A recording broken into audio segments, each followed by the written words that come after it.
Once upon a time, there lived a rich man with his beautiful young daughter, who was very kind, loving, and gentle in nature. The rich man's wife died, and so he married another woman who had two daughters, Agatha and Alyssa. They were also cruel to the little girl and ill-treated her. You will clean the house, sweep the place, and keep it clean. Is that clear to you?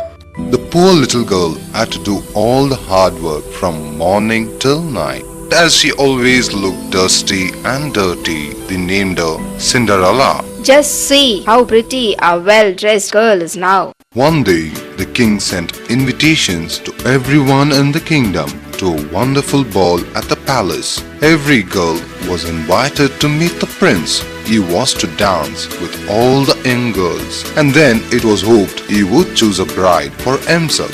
On the day of the ball, Cinderella, come here. Quickly help us get ready for the ball. Cinderella helped them choose the prettiest dresses for the party. When they were ready, Mother, can I also come with you to the party? Please? Why, Cinderella? You have no clothes and are covered with tattoos and dirt. We would be only ashamed of you. as no one was at home, Cinderella started to cry. Oh, how I wish I could go for the ball. If only I had a fairy godmother who could make my wishes come true. There appeared a prim, grey-haired lady carrying a magic wand. Why are you crying, my child?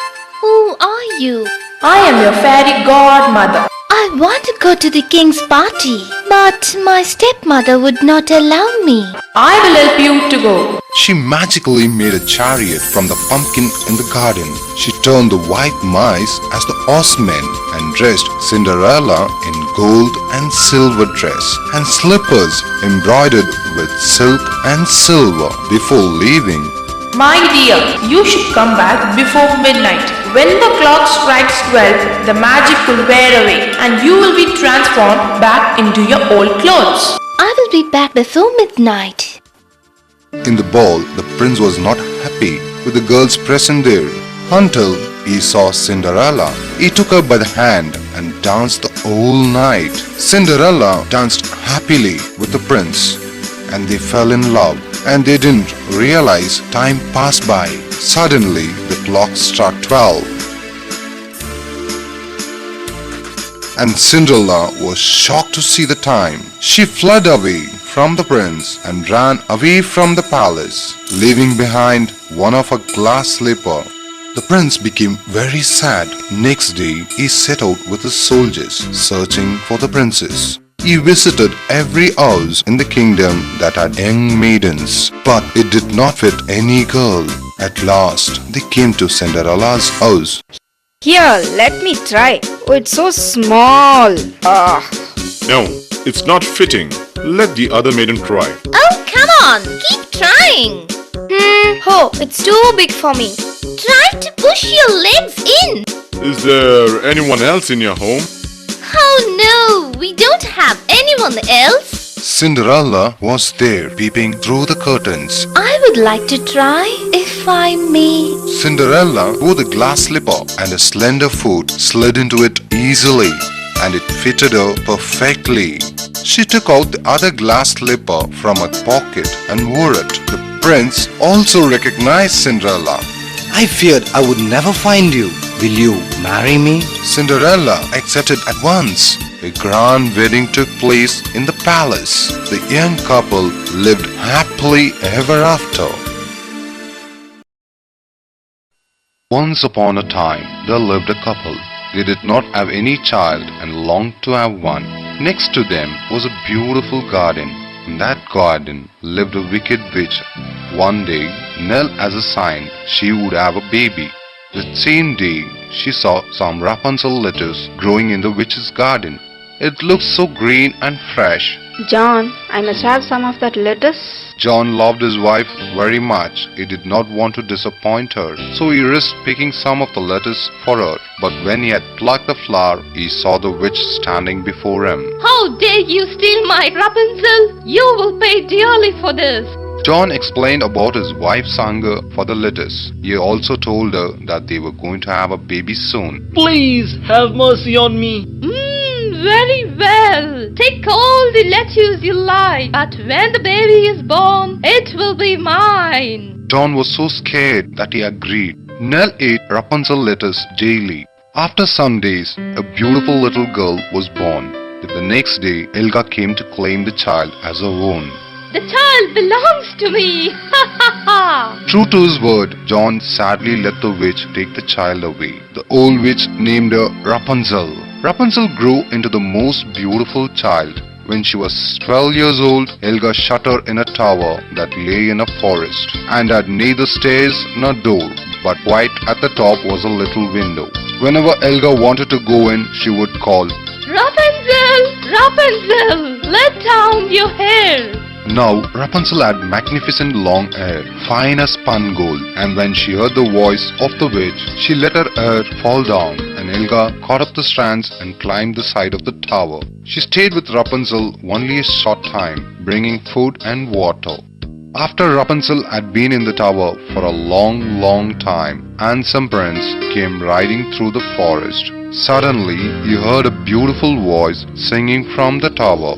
When he got closer, the singing stopped and a harsh voice called, Rapunzel, Rapunzel, let down your hair. The prince was amazed to see the beautiful long hair and the ugly witch climbing up it. He wanted to see the girl to whom the voice belonged. He waited for the witch to get down. Rapunzel, Rapunzel, let down your hair. Immediately, the hair fell down and the prince climbed up. At first, Rapunzel was terribly frightened to see a man. But the prince began to talk to her quite like a friend. Sing for me. Rapunzel was so happy that she sang more sweetly than ever before. Every day after that, the prince climbed up to see Rapunzel, and every day she sang for him. He fell in love with her and asked her to marry him. Oh yes, I will. How will I take you down? I do not know how to get down, but you can bring with you a skein of silk every time that you come, and I will weave a ladder with it, and when that is ready, I will come down, and you can take me on your horse. They agreed that until that time he should come to her every evening, for the old witch came by day. One day, Helga arrived at the tower earlier than usual. As she came near, she saw Rapunzel tell the prince goodbye. She watched him climb down from the tower on the golden hair. Someone has tricked me. Immediately, she worked out a plan. Next day, she clutched Rapunzel's beautiful hair and snip snap they were cut off.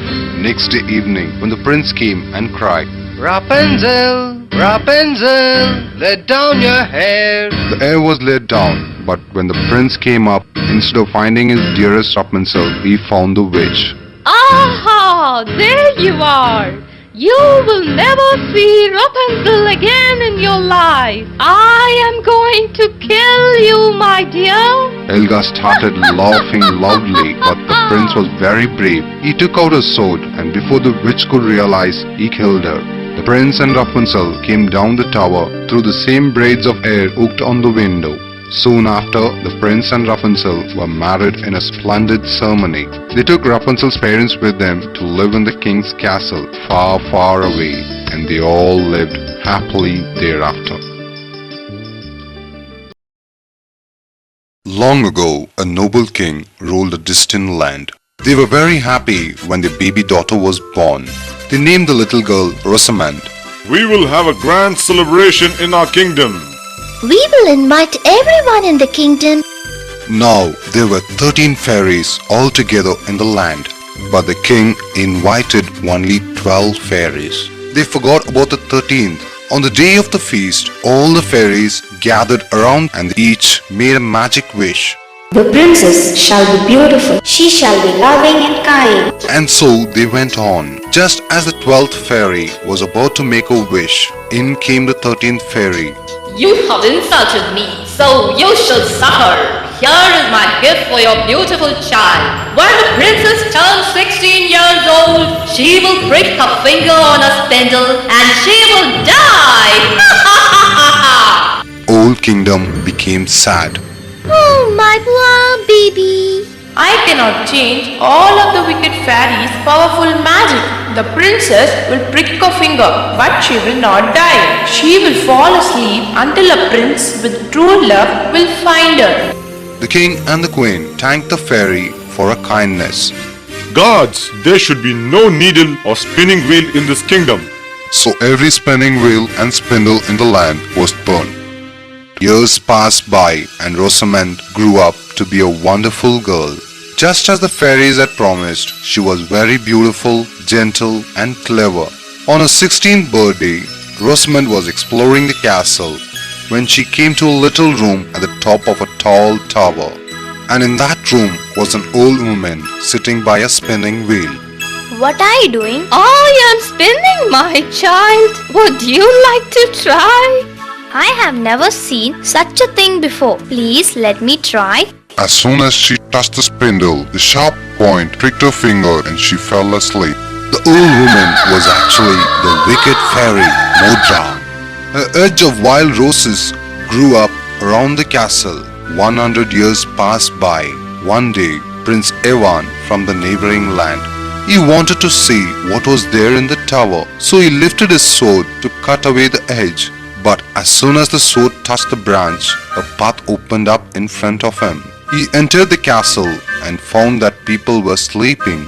At last, he entered a little room at the end of a tall tower and saw the sleeping princess. What a beauty! I have never seen anyone so beautiful. He bent down and kissed her cheek. Then the spell was broken and Rosamond opened her eyes. What happened? Who are you? I am Prince Evan. I come from the nearby land. King and the queen were very happy to see their daughter. You have broken the wicked witch's spell. And the king went on to narrate the old story to the prince. And only a prince with true love could break the spell. My dear Rosamond, you have found the true love. Rosamond and Evan got married soon after. All the fairies came to bless the young couple. There was again another grand feast in the kingdom. In a village lived a kind woman who had no children. She wanted to have a child. She decided to go and see the witch who gave her a seed to plant. So the woman planted the seed in the garden. Few days later, a magical flower sprang up. The flower opened and inside was the loveliest and tiniest blonde-haired girl, no bigger than the woman's thumb. The woman named her Thumbelina. One day, as she was playing on the table, an ugly frog jumped in. Ah, what a beautiful girl! She would make a fine bride for my son. He took the cradle with Thumbelina in it and hopped off to a nearby stream. My son, look at the bride I have brought for you. The two frogs left Thumbelina and hopped away happily to make arrangements for the wedding. Thumbelina was scared. Now a butterfly flying by saw Thumbelina. Don't worry, I will help you. He pulled her by her hand and carried her to a faraway land filled with flowers. The butterfly turned around to pick up a flower for Thumbelina. A black-winged beetle flying over her noticed her. What a remarkable creature. I will take her home with me. He swooped down and carried her to a forest. His friends gathered around and looked at Thumbelina. Look at that ugly creature. It has only 2 legs. So the beetle sent her away. Poor Thumbelina wandered alone in the forest. She'd stumbled over a small hole in the ground. Who's there?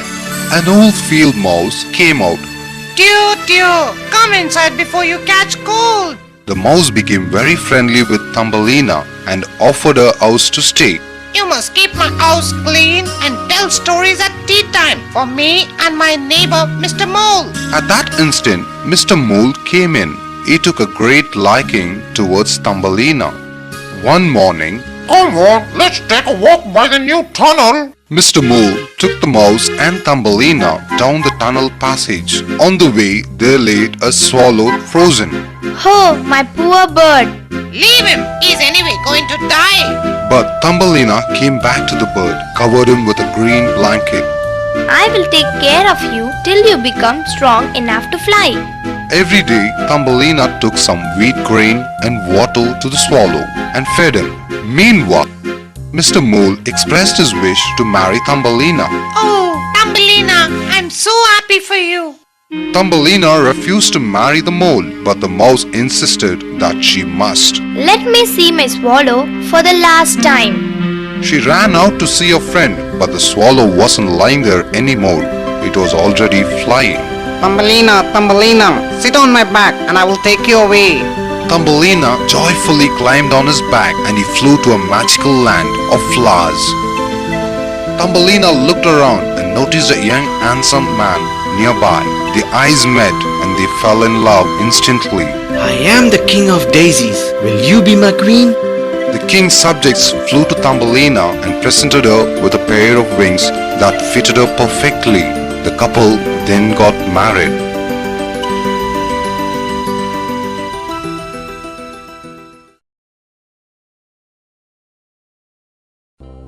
In a faraway country lived a poor merchant with his 3 lovely daughters, Bliss, Blossom and Beauty. The merchant loved his daughters, but his favorite was Beauty. One day the merchant went on a long journey to the next country. He promised to bring back gifts for his daughters. Bliss and Blossom wanted party gowns and fine jewels. What would you like, Beauty? A rose, father. Just a lovely red rose. When the merchant reached the next country, he made good money. He bought everything his 2 daughters had asked for, but he could not find a red rose. He rode sadly home. Suddenly a storm blew up, and in the distance he saw a palace and went inside it. He could not find anyone, but he found a wonderful meal and a soft warm bed. He fell asleep. Next day morning, as he was exploring the palace, he saw a lovely rose bush. He broke the stem of a flower and a huge beast appeared before him. You thief! How dare you touch my roses? For this, I must put you in the dungeon. Oh no! Please, monster! Forgive me. I took this for my daughter. Let me visit my daughters for the last time. Touched by the merchant's love for his family, the beast let him go. You may go now, but should come back and accept my punishment. Here, take this ring, and it will take you home. The merchant came home and told his daughters what had happened. The next day he had to leave back to the beast's palace. Must you go, father? We will miss you. At night, when all were asleep, Beauty took the magic ring and used it to carry her to the beast's palace. Who are you? It was my father who plucked a rose from your garden. He did it for me, so I should be the one to take up the punishment. The beast agreed. He gave Beauty beautiful clothes, delicious meals, fresh flowers from the garden. They dined together and spent many hours talking. The beast fell in love with Beauty, but he was ashamed to tell it out because of his ugly appearance. In time, Beauty also started loving the beast for his kindness, but she also missed her father and sisters. One day, I want to see my father, please. Very well, you may, but I can let you go only for 10 days. At the end of the 10th day, you must return. Beauty accepted and went home. Her family was happy to see her. Days passed. The 10th day ended. Beauty decided to stay one more day. That night, she dreamt that the beast was dying. She was so frightened by the dream that the next day morning, she returned to the palace. Hello, I'm back. There was no answer. She rushed to the garden. She found the beast lying down. Oh, beast, don't die. You were so kind and I love you.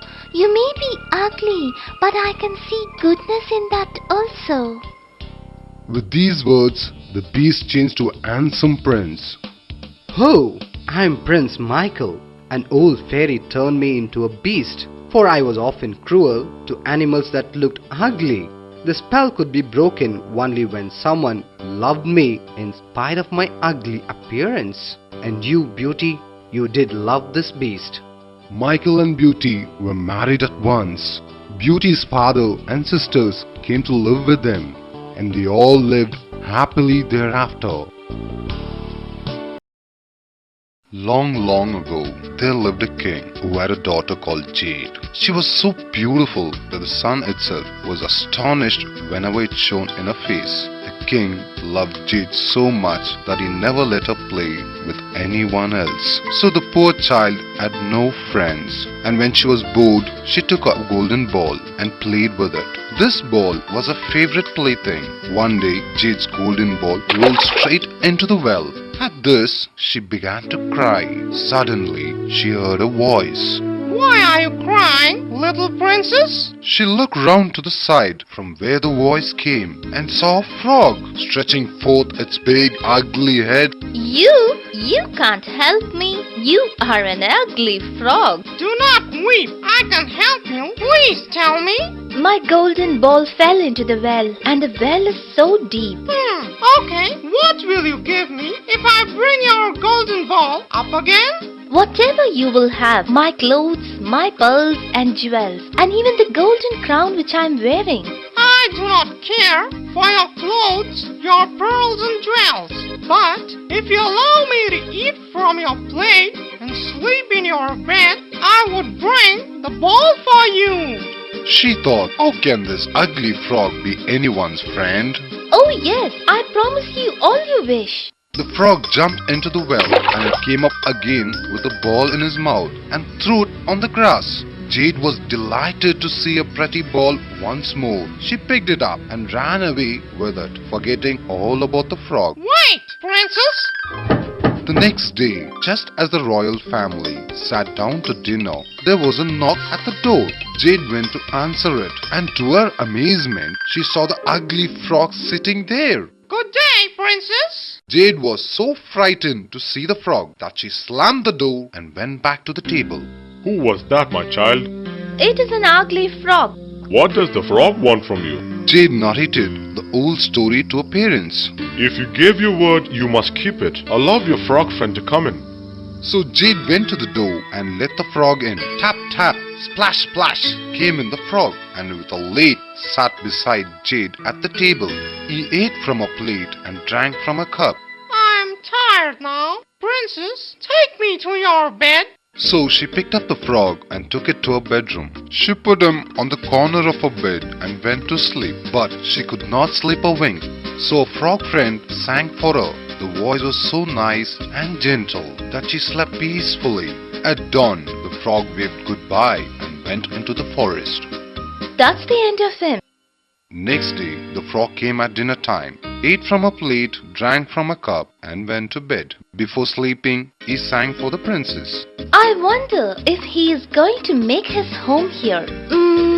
That is not a bad idea indeed. He seems to be very kind and a good friend. The third day also, the frog came. You have kept your word, my princess, and at sunrise, you will be rewarded with a surprise. Jade wondered about it for a long time, but she could not understand. When Jade woke up in the morning, she was astonished to see the most handsome prince she could have ever imagined. Thank you, princess. You have broken the spell. Who are you? I am Prince Roland. An old fairy turned me to a frog, for I treated the animals very badly. She cursed me that only when a beautiful princess would allow me to eat from her plate and sleep in her bed for 3 nights, the spell would be broken. And so you did. Come with me to my kingdom and be my wife. Jade would hardly believe what was happening. Oh yes, I will marry you. They narrated the happenings to the king and the queen. They blessed the couple. From that day onwards, Jade was very careful to treat the animals with love and kind.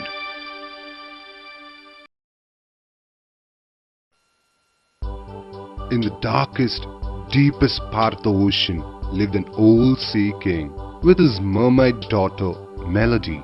Melody was a beautiful girl with a sweet voice. No one could resist Melody's singing. Melody's grandmother told her many stories about two-legged creatures called human beings. It was a custom that a mermaid would be allowed to swim on the surface of the ocean only on her 16th birthday. And today, Melody was turning 16. Today is a special day for you, my dear. You may swim up to see the humans. But remember one thing, you should not speak to them and return at once. Melody waved goodbye and swam to the surface. That's a ship. She swam across to the ship and saw human beings. One of them was a tall, handsome young man wearing a crown. He must be the prince. How handsome he looks. Melody fell in love with him. Just then a storm broke and the ship sunk into the sea. The prince also began to drown. Oh no! I will save him. She caught the prince and took him to the nearest shore. She left him there and swam back, waiting to see what happened to the prince. She sang a song for him. He woke up and looked around to find who saved him, but could not see Melody. After some time, a man passing by helped the prince. Thank God, he's safe now. Oh, I want to be like human beings. She swam back to her place and told everything to her grandmother. Day after day, Melody became very sad. My dear, you look worried. Yes, Grandma, I can't forget my handsome prince. I must have legs so I can be with him. There is only one person who can help you, the sea witch. She can give you legs. So Melody went to see the sea witch. The sea witch also agreed, but on one condition. You must give me your sweet voice to me. Melody was unhappy, but she accepted.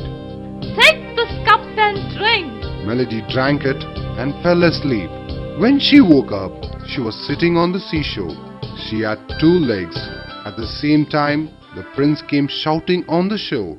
Young lady, who are you? But she had no voice. She spoke by actions. My name is Prince Kyle. You can come with me to the palace. I will take care of you. The prince took Melody home. Every day they walked on the beach together, ate together and became good friends. Melody started talking to him in actions. Meanwhile, in the ocean, I don't need this voice of Melody. It is so sweet and no one fears me anymore. she swam to the palace and met Melody. Dear Melody, you may keep your new legs, but please take back this voice of yours. Melody was too happy and she took her voice back immediately. The sea witch also got her fearsome voice back and went away to a place. Now everyone will be scared of me. Melody opened her mouth and sang a beautiful song. The prince recognized the voice. It is the same voice. So it was you who saved me. Will you marry me? Yes, I will, handsome prince. The wedding took place on the deck of the ship. The Sea King, grandmother and all the mermaids attended the wedding. Melody and Prince Kyle lived happily ever after. Once upon a time, there was a lovely young princess whose skin was pale that she was called Snow White. Snow White had a wicked stepmother, Queen Elsa, who treated her very cruelly. The queen had a magic mirror and every day she would ask the mirror, Mirror, mirror on the wall, tell me who is the fairest of all. You are indeed cruel. You are indeed mean. And Snow White is now the fairest, my queen. The queen was so angry that she banished Snow White to the forest. Deep in the woods, Snow White was left alone. She was hungry, tired, frightened and lost. At a distance, she saw a cottage. She went inside. Good food was set on the table. 7 plates and 7 forks were kept. Oh, I'm hungry. Let me eat first. She had the food and in the next room she found 7 little beds all in a row. She was so tired that she stretched across all the 7 beds and fell soundly asleep. After some time, the seven dwarfs who lived in that cottage came home and found Snow White sleeping. Who are you? My name is Snow White. My stepmother chased me to the woods. So, you were the one who ate our food. I'm sorry. Please forgive me.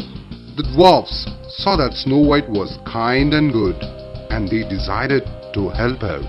At the palace, the queen asked the mirror, "Who is the fairest in the kingdom?" You are wicked, you are mean. But Snow White, who is in the deep woods, is alive and still the fairest, O Queen. No, I will kill her. The queen disguised herself as a peddler, prepared a poison comb, and came to meet Snow White. Oh dear, what a lovely hair you have. Here, take this and comb your hair. As soon as Snow White kept it on her hair, she fell into a deep sleep. When the dwarfs returned, they found Snow White in a deep sleep. This must be wicked queen's work. Look at this comb. The dwarf took out the comb, and Snow White woke up at once. The dwarfs were all very happy. At the palace, the wicked queen asked the same question to the mirror. Despite your evil plan, Queen, Snow White still lives, and she is the fairest of all. No, it cannot be true. So this time, the wicked queen disguised as a peasant woman and carried a basket full of poisoned apples. She came to the cottage and saw Snow White in the garden.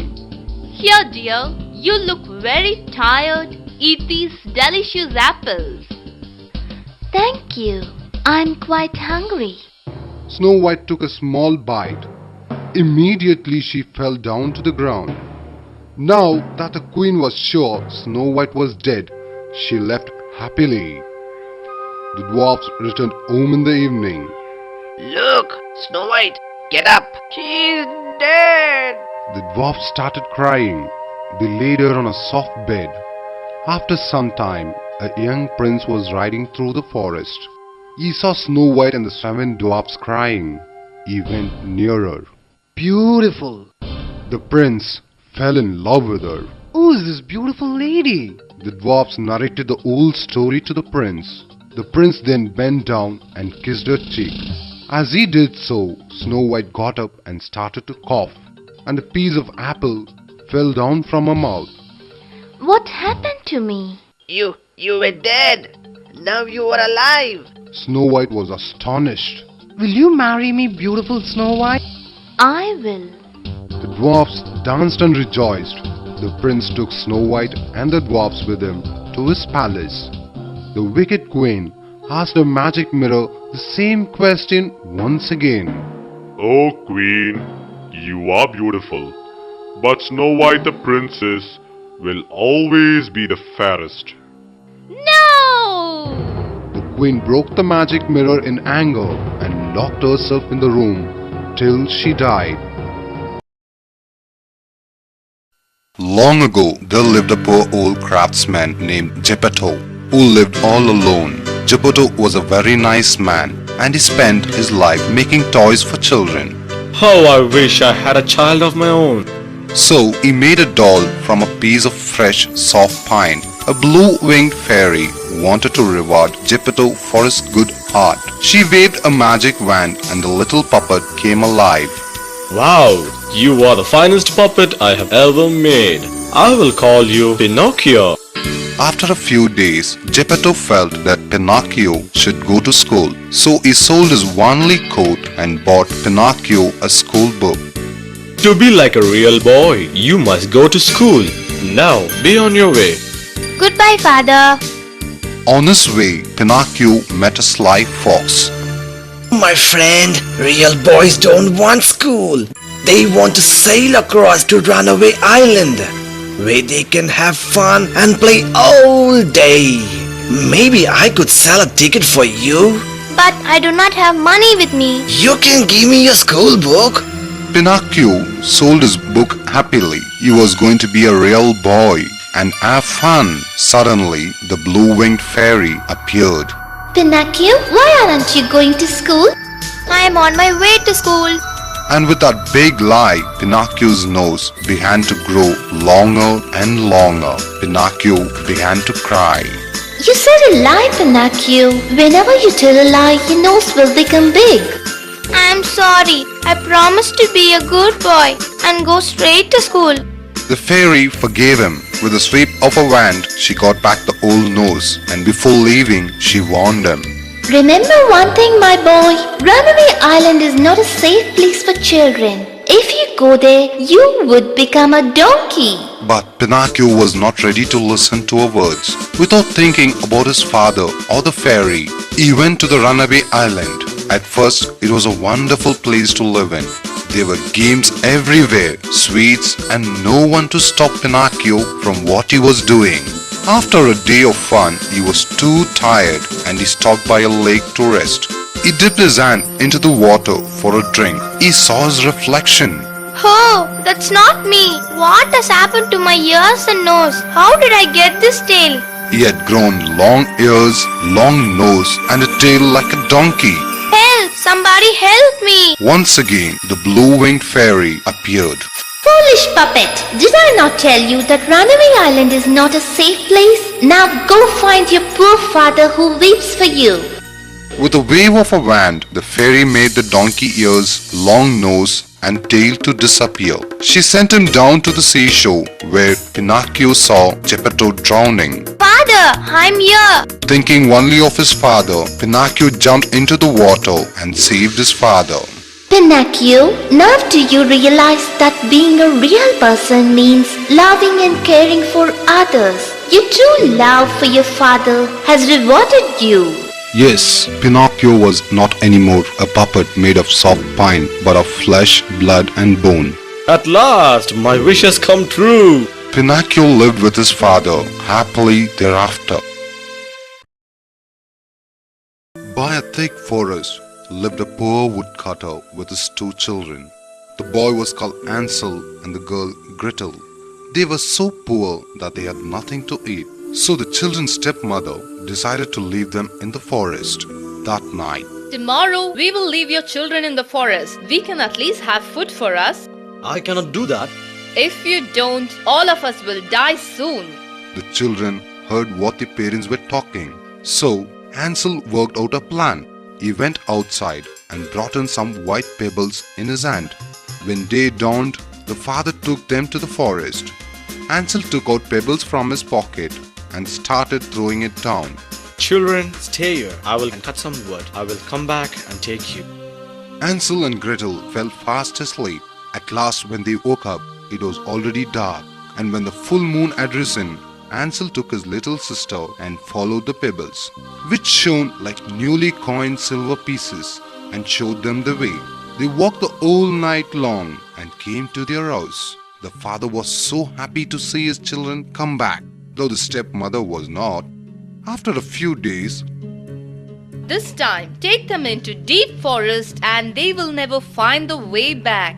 Hansel again wanted to go out and pick up the pebbles as he had done before, but the women had locked the door, and so he could not go out.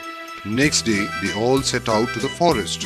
On the way, Hansel crumbled his bread into his pocket and threw morsels on the ground. They came to a place where they had never been in their lives before. Sit there. In the evening, I will take you. When it was noon, they fell asleep and evening passed, but no one came to the poor children. They did not wake up until it was dark and the moon was shining. Don't worry, Gretel. We can find a way out. When they set out, they found no crumbs, for the birds in the woods had picked them all up. They walked through the forest. They were very hungry and so weary.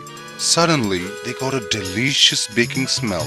They followed it until they reached a little house. The house was built of bread and covered with cakes, and the windows were of clear sugar. The children were very happy. When they started nibbling at the food, the door opened suddenly, and a woman came creeping out. Oh, you dear children, come in. She led them into a little house. Then good food was set before them, and after food they went to sleep. Little did they know she was in reality a wicked witch. who lay in wait for children and had only built a house of bread in order to bring them there. When a child fell into her power, she killed them. Next day, when Gretel woke up, she was alone. Get up, lazy thing. Cook something good for your brother. He is to be made fat. When he is fat, I will eat him. Where is my brother? I have locked him in the down room. I should do something to save my brother. She came to the room where Hansel was kept. Hansel, take this bone. Show this to the witch every time she asks you to show your finger. So every morning the witch went to the stable and made Hansel stretch out his finger. Hansel, however, stretched out the little bone to her, and the old woman, who had dim eyes, could not see it and thought it was Hansel's finger. Days passed by and the witch became impatient. One day, I am going to cook him. I have already heated the oven. Creep in and see if it is properly heated. Oh, I'm so sorry. I do not know how I'm to do it. Please show me. Silly goose, the door is big enough. Just look, I can get in myself. And the witch crept up and thrust her head into the oven. Then Gretel gave her a push that shut the iron door, and the witch was burned to death. Gretel ran to Hansel, opened his little stable. Hansel, we are saved. The old witch is dead. They went into the witch's room. They stood chests full of pearls and jewels. They took whatever could be gotten and set off to get out of the forest. The forest seemed to be more and more familiar to them, and at length they saw from afar their father's house. Then they began to run, rushed into their house, and threw themselves round their father's neck. Oh, my children, I missed you so much. We too missed you, Father. The children gave the precious stones. The father was so delighted, and they lived happily together.